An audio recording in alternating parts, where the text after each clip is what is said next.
Bạn đang nghe kênh đọc truyện ngôn tình chọn lọc. Hãy bấm đăng ký kênh để nhận được thông báo khi có tác phẩm mới nhất.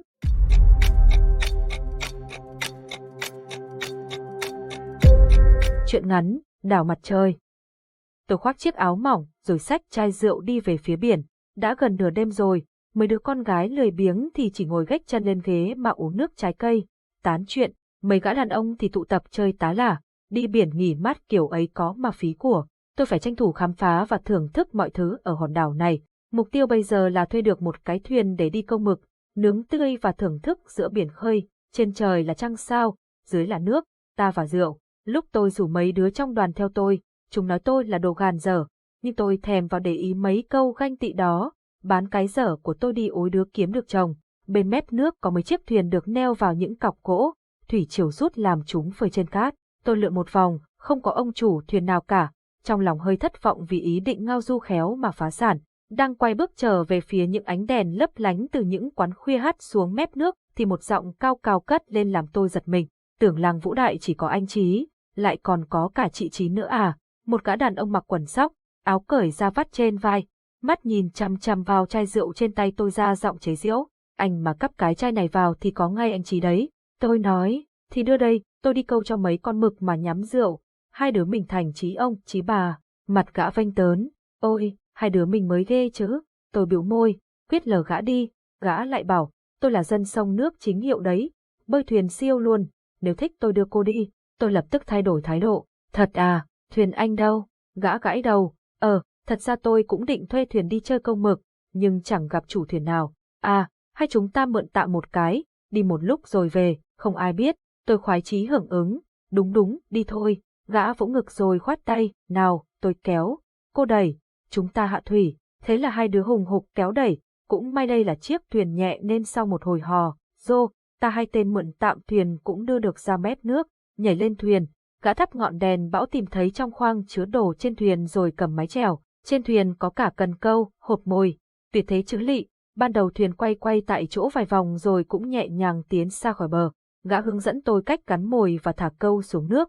Thả câu hồi lâu mà chẳng có chú mực ngốc nào cắn câu, còn gã thì lèo mép quá, không để mồm mọc ra non, cứ ba hoa trích choé hết chuyện này chuyện khác. Nhiều lúc tôi còn thấy mồm gã loe ra như con cá dọn bể, hóa ra gã cũng là khách du lịch từ Hà Nội, và tính ra độ gàn dở của gã có phần còn hơn tôi. Đột nhiên có vài giọt mưa lộp độp, tôi lo lắng bảo gã, này anh Chí, mưa rồi, quay lại bờ thôi. Mưa thì kệ mưa, đứa nào thích cứ việc nhảy xuống bơi tay vào bờ. Tôi cáu tiết quật cái cần vào chân gã, không đùa đâu, tí nữa mưa to là chết lạnh đấy, mà phỉ phui cái mồm tôi thật.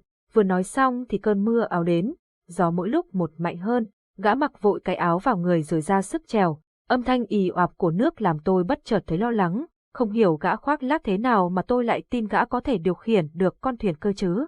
Gã càng chèo thì ánh điện trên đảo càng xa dần, gã cũng cuống cả lên, chết rồi, gió mạnh quá không quay lại được bờ. Trên thuyền, ngọn đèn dầu trao lên một ánh đỏ rồi phụt tắt, đúng là trên trời có trăng sao, dưới có nước, trên thuyền có hai đứa dở hơi và một chai rượu không đổ nhắm. Tôi lạnh run cầm cập, nhào đến bên cạnh gã mếu máo, chết chưa, đồ gàn dở, tôi đúng là ngu mới theo một thằng khoác lác như anh. Gã cũng sợ nhưng cố an ủi, đừng lo, tôi xem bói năm nay chỉ gặp đại hạn chứ không chết. Vừa nói xong thì mái chèo bằng gỗ đột nhiên gãy cạch một cái, còn trơ lại cán, có lẽ do mái chèo cũ, một phần do gã chèo mạnh quá nên gãy. Giờ thì phía trước ánh điện chỉ còn một chấm sáng bé xíu, chúng tôi đã bị gió đẩy đi quá xa bờ. Tôi bất giác níu cánh tay gã, người run lên vì lạnh, gã cũng chả hơn gì, răng va lập cập vì lạnh và có lẽ cả sợ chết. Lao đao một lúc lâu, bỗng thuyền khựng lại làm tôi chúi về đằng trước, chán va đánh cốp vào đầu gã, đau nảy đom đóm mắt. Hóa ra mải nhìn về phía đảo nên cả hai đứa đều không để ý ngay phía sau là một đảo nhỏ và thuyền chúng tôi đã cập vào bờ cát. Gã nhảy xuống lội nước, kéo dây buộc thuyền vào một gốc cây xú vẹt. Phía xa xa, chen với tiếng sóng rì rào là tiếng cười nói, tiếng nhạc và ánh lửa. Cơn mưa tạnh từ lúc nào? Có lẽ đó chỉ là trận mưa bóng mây giữa đêm. Ở thành phố trăng bị mờ đi bởi ánh điện, còn nơi đây bầu trời đen thẫm, mặt trăng đã ló lên sau những đám mây, cao tít và thật sáng làm tôi vừa chạy theo gã vừa nghênh mặt nhìn trăng. Tiếng nhạc nghe rõ mồn một, tôi sung sướng cuồng chân chạy nhanh hơn. Hóa ra ở đây không những có người mà còn có cả một hội lửa trại. Thấy chúng tôi lếch thếch chạy đến, mọi người mời chúng tôi vào trước đống lửa. Thì ra đây là đoàn thanh niên của công ty bảo hiểm chi nhánh Hải Phòng tổ chức đêm lửa trại trên đảo nhỏ này. Sưởi một lúc khô áo quần tôi thấy mình thật may vì suýt rơi vào tình cảnh lênh đênh cả đêm chờ cứu. Tôi lườm gã Chí Phèo mà lòng tức giận, nhưng gã quên bén mất tôi cùng trận sợ suýt chết vừa rồi, đã bắt chuyện với mấy cô gái ngồi đằng kia. Đúng là đồ bốc phét một tấc đến rời, chỉ giỏi tán gái. Sau khi ăn vài miếng cá, thịt nướng cho ấm bụng, tôi cũng tham gia vài trò vui chơi của hội và chẳng mấy chốc có vài anh chàng đẹp trai vây quanh đánh võng. Tiếp đến là trò chơi có tên tỏ tình.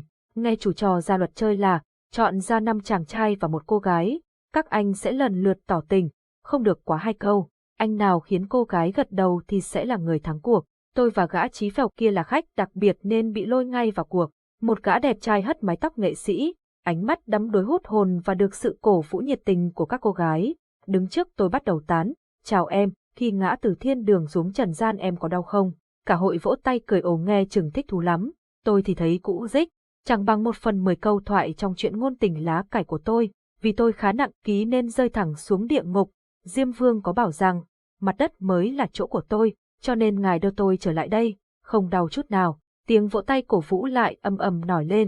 Gã đẹp trai tiếp tục, anh đang thiếu một người cai quản trái tim, em đồng ý làm người đó chứ? Xin lỗi, tôi chỉ được giao trông vườn bách thú. Gã đẹp trai tẽn tỏ nhận lấy thất bại, mọi người cổ vũ cho anh chàng tiếp theo. Tất cả những gã tỏ tình đều bị tôi cho knock out một cách ngoạn mục. Gã Chí Phèo của tôi đến lượt, quần sóp đứng lù lù trước mặt, tôi phải cho gã êm mặt mới hả giận. Gã bắt đầu cố gây ấn tượng, mà tôi nghĩ là với những cô gái đứng ngoài vòng kia chứ không phải tôi. Giọng gã phóng lên, chào em yêu, yêu bao giờ, thì trước sau gì mà em chẳng yêu anh. Em hãy mau chóng kết thúc phận đào hoa của anh đi để tất cả những cô gái trên thế gian này khỏi bị anh phụ bạc. Mặt gã vênh vênh như cái bánh đa, chỉ muốn đấm một phát cho nó vỡ tan tành rồi lấy chân đạp đạp. Cả hội trại hò reo ầm ĩ, có những tiếng huýt sáo từ đám đông. Nhận lời đi em ơi, gã cũng chẳng đợi tôi gật đầu, bảo, im lặng là đồng rồi ý nhé. Những tiếng huýt sáo càng to hơn, hôn nhau đi, hôn đi, tôi nhếch miệng cười đều, anh không hốc được tôi đâu. Vừa nói xong thì đã thấy gã lao tới, nhanh như điện giật, hôn đánh chụt vào má tôi rồi té luôn xa mấy mét khiến nắm đấm của tôi vừa văng ra đấm hụt vào không trung. Gã đắc chí cười như đời ươi đu cột trước tiếng hò reo ầm ĩ.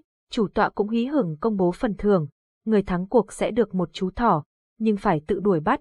Trong vai chàng Robinson, gã hơi sững người, vì không nghĩ phần thưởng của gã lại khó xây thế.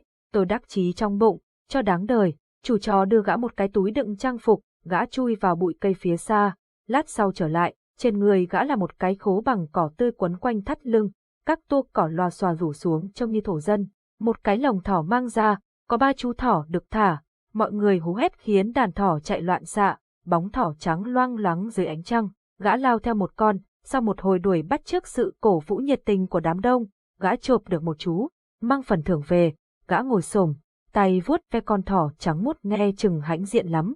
Mấy em gái trẻ quây quanh như thể gã là ngôi sao của đêm lửa trại. Sau một hồi ba hoa khác lác với các em, gã đứng dậy nhìn tôi đầy đắc ý, thấy chưa, đừng đùa với nhà chùa, tôi đá đều, hở hết cả mã vạch ra rồi kìa. Thì ra lúc gã mải tán phét chú thỏ đã tranh thủ gặm mất một ít khố của gã, làm hở cái quần xịp trắng toát, trông phản cảm không chịu được. Gã nhận thấy tình trạng bất lợi của mình, lút cút chạy về phía bụi cây, tìm quần. Mấy con nàng cười khúc khích khi thấy mông gã lấp ló dưới ánh trăng. Tôi dựa đầu vào một thân cây nhìn mọi người vui đùa và ngủ thiếp đi lúc nào không biết. Lúc tỉnh dậy đã thấy cái thân cây biến thành thân gã Chí Phèo, còn gã thì đang ngáy khò khò bên tai. Tôi đứng bật dậy như phải điện giật khiến gã va cốp đầu vào gốc cây. Gã xoa trán lầu bầu trong cơn ngái ngủ. Con gái, con đứa gì mà vô ý thế, không thấy người ta đang ngủ à, thế anh ngủ vào người tôi là hữu ý à, đồ, dê xồm.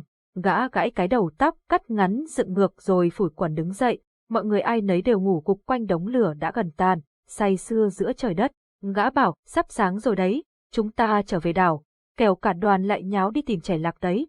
Nói là làm, gã nhanh chân rảo bước về phía bờ biển, mặc tôi hết hơi chạy theo sau. Hóa ra trong lúc mưa đêm mịt mùng tôi tưởng mình đã giạt đi rất xa, nhưng vào ban ngày thì hòn đảo ở ngay trước mắt, rất gần, và làn nước bình lặng trong xanh khiến tôi nghĩ mình có thể bơi tới được bờ bên kia. Cô định bơi qua bên đó hay sao mà không lên thuyền? Tôi giật mình vì câu nói bắt gọn ý nghĩ trong đầu tôi của gã. Tên này cứ như ma. Trèo được một đoạn, gã bảo, này, có con mực nướng tôi mới cua được, lấy rượu ra chúng ta làm bữa sáng nhé. Lúc đó tôi mới để ý mái chèo gãy hôm qua được thay bằng một cây chèo mới, gã láu cá, tôi mượn tạm một chiếc của họ, bọn họ đông chắc đủ sức dùng gậy bơi thuyền. Đến khoảng giữa hai hòn đảo gã dừng tay chèo, xé con mực ra rồi đưa tôi một miếng, gã cầm chai rượu tu một ngụm rồi ngửa cổ lên trời mà khả trông có vẻ rất thỏa mãn. Giữa ban ngày trông gã cũng không đến nỗi nào, thậm chí rất đẹp trai, chết tiệt thật. Tụi bạn vẫn thường bảo tôi háo sắc, kể cũng đúng. Tôi nhớ đến cái hôn tối qua của gã mà nóng bừng cả mặt, vừa cầm miếng mực tươi nướng thơm phức lên định nhai thì gã bảo, sao thế, muốn tôi hôn cô thêm lần nữa à? Tôi lại thêm một lần nữa giật mình, sao gã có thể đọc hết cả suy nghĩ của tôi vậy trời? Tôi thò cổ ra mép nước giả vờ ọe một cái rồi bảo, may mà anh hôn giả vờ, chứ hôn thật chắc tôi nôn ra cả chậu. Gã thả chai rượu vào sàn thuyền, nhào đến cạnh tôi nhanh như khi gã bắt thỏ. Môi gã khóa chặt môi tôi khiến tôi không kịp thở, cảm giác choáng ngợp khiến tôi nôn nao như say sóng. Tôi cố vùng vẫy thì gã siết chặt hơn, bàn tay gã luồn vào trong tóc giữ chặt cổ tôi ở trên vai gã. Em muốn nôn thì cứ tự nhiên đi, nhưng nếu nôn mà bẩn áo anh là anh cởi hết ra đấy. Lúc đó sợ rằng anh còn có cơ hội dễ hơn bây giờ. Cút, tôi cố giãy giụa nhưng bị gã ôm cứng lấy. Con thuyền chòng chanh giữa nắng nhạt của bình minh, lần sau muốn quyến rũ anh thì làm cho mượt vào. Gã nhẹ tay vuốt tóc tôi, mùi gió và mùi muối biển trên vai gã ngai ngái. Phía bên kia đảo hoang, mặt trời đã nhô lên rực rỡ. Gã nói khẽ, đẹp quá, em có biết tên hòn đảo đó là gì không? Không, vậy em hãy đặt tên cho nó đi. Đảo Thần Kinh, cũng được. Gã cười, thôi, gọi là đảo mặt trời đi. Tôi đổi ý, gã ôm lấy mặt tôi bằng hai bàn tay gã, được, ý em là mệnh lệnh. Tôi vả gã một cái không nặng cũng không nhẹ, nói, mõm cẩu phun làm sao được châu ngọc, có nôn ra cả đống câu thoại ngôn tình nghe cũng như đánh rắm. Gã bật cười ha ha, khuôn mặt sáng bừng dưới nắng mặt trời,